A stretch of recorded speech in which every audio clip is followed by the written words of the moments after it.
किती गोष्टी ठरवलेल्या, जानेवारी संपला पण ऍक्च्युली तुमच्या लक्षात आलंय का?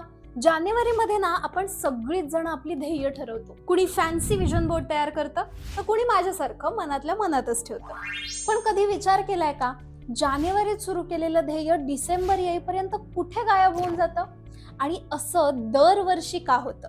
त्याचं एकच कारण आहे, ते म्हणजे ओव्हर थिंकिंग, अतिविचार. आणि overthinking is underdoing. ऐकलंय का कधी? चला समजावते. आणि मी जे सांगणार आहे त्यात तुम्ही कुठे बसताय मला कमेंट बॉक्समध्ये नक्की सांगा. 1. मनातल्या मनात अतिविचार. या फेजमध्ये आपण एका विचारामधून दुसऱ्या विचारामध्ये फक्त उड्या मारत असतो. याला मंकी माइंड असं सुद्धा म्हणता येईल.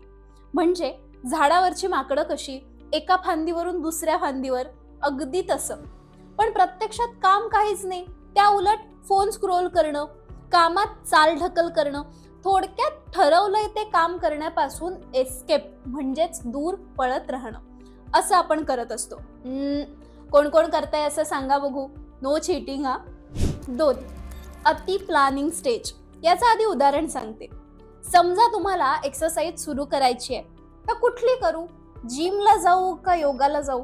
ऑनलाईन का ऑफलाईन? अरे यार, आज काय तर कपडेच नाहीत, उद्या काय तर शूजच नाही, इक्विपमेंट्सच नाहीत, ट्रेनर लावू का नको लावू? आणि मग अख्खा दिवस प्लॅनिंग मात्र करत राहायचं.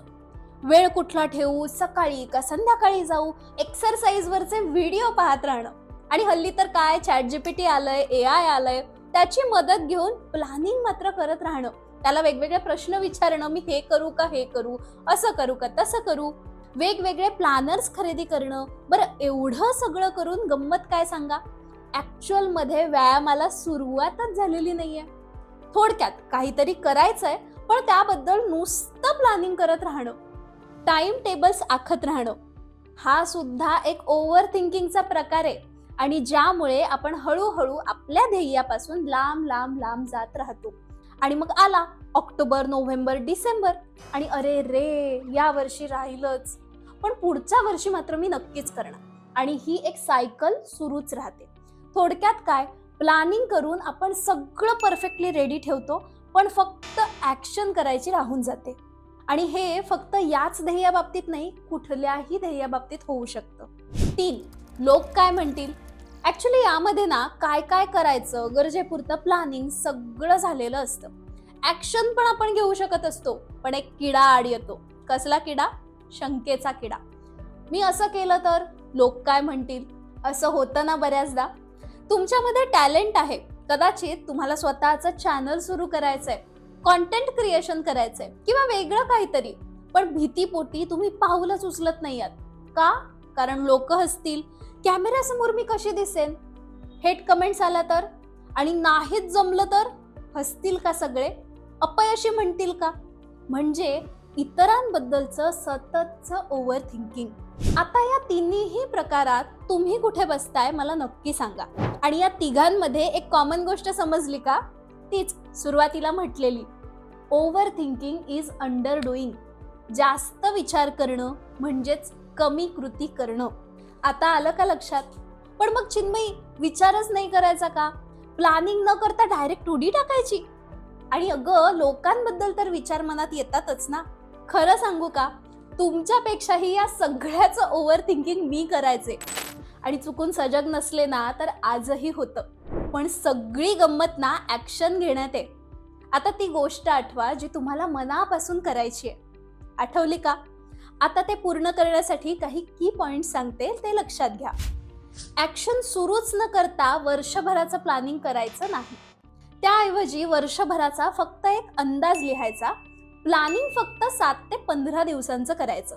पण तेही आजपर्यंत केलेलं नसेल तर दिवस अजूनही कमी करू शकता.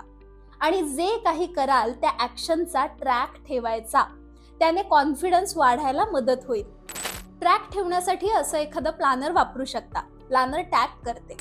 ऍक्च्युली ज्यावेळी आपण खूप म्हणजे खरं तर फक्त विचारच करत राहतो, तेव्हा जे काही काम ठरवलंय त्याच्यापासून दूर दूर निघून जातो. म्हणूनच जानेवारीत ठरवलेलं ध्येय हळूहळू पुसट होत जातं आणि आपल्याला उगाचच वाटतं की मला काही हे जमणार नाही. मग यावर सोल्युशन आहे का? अर्थातच जास्त विचार करणं म्हणजे कमी कृती करणं या वाक्यातलं जास्त आणि कमी या शब्दांची जागा आपसात बदलायची. म्हणजेच कमी विचार करणं आणि जास्त कृती करणं. यात अजून थोडं ऍडिशन करूया का? कमी पण योग्य विचार करणं आणि जास्त पण योग्य दिशेने कृती करणं. हे खूप महत्वाचं आहे. हे वाक्य हवं तर लिहून ठेवा स्वतःकडे. पण अगं विचारच कमी होत नाहीत ना चिन्मयी, असं म्हणणार असाल तर कृती करायला सुरुवात तर करा. त्याने विचारांचा गुंता हळूहळू कमी होत जाणार आणि ओव्हर थिंकिंग वरचे आपले बाकी व्हिडिओज आहेतच ना, ते पण नक्की बघा. खरं तर आपण जे काही ठरवतो ते न करता त्याबद्दल फक्त विचारच करत राहतो, स्वप्न रंगवत राहतो. नाही झालं तर काय याबद्दल शंका घेत राहतो. त्याचमुळे आपण कुठेही पोहोचत नाही. त्यातूनच कॉन्फिडन्स कमी होतो आणि निराशा वाढायला लागते. असं होतं ना. म्हणूनच तो कॉन्फिडन्स टिकवण्यासाठी आपण पुढच्या भागामध्ये भेटणार आहोत पुन्हा एकदा. तोपर्यंत ठरलेल्या ध्येयाचा ऍक्शन मोड मात्र ऑन करा. म्हणजे काय, तुमचं ओव्हर थिंकिंग जरा कमी होईल आणि यावर्षी ठरवलेले गोल्स असे पटापट पूर्ण होत जातील.